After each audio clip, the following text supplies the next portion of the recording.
Hi, I'm Jan with Early Childhood Connections Mini Morsels. We're going to talk about getting babies outside today, and thanks for tuning in.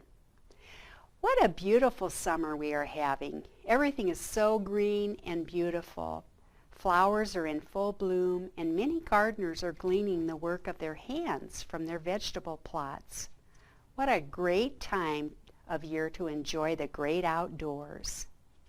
In my experience of visiting child care programs in our community, it is not often that babies get outside.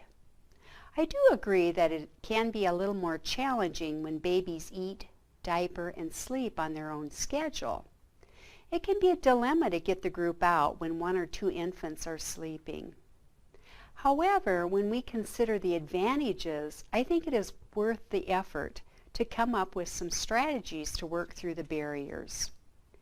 Is it possible to allow the door to be open to an outdoor space and have a co-teacher outside while one stays inside?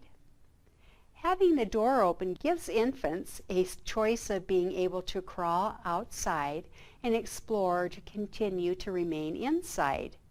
As good teachers, we recognize the value of choice for young children, when in the adult world, infants have very little choice over what happens to them.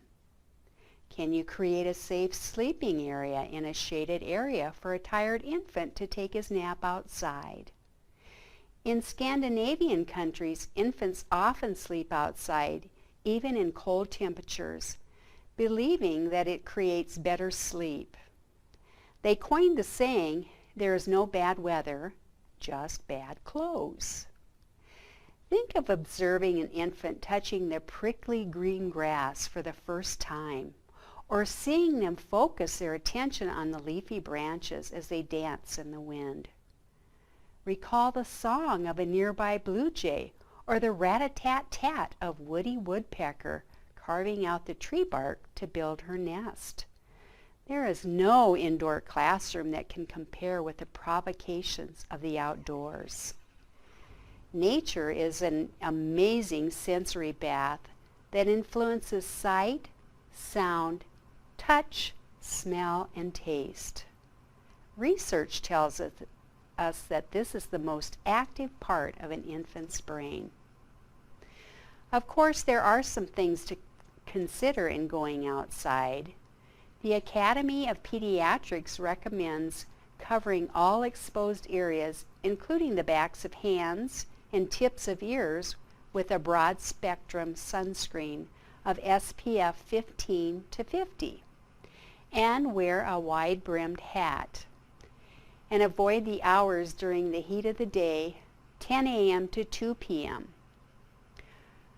For additional information on this topic, go to www.healthychildren.org.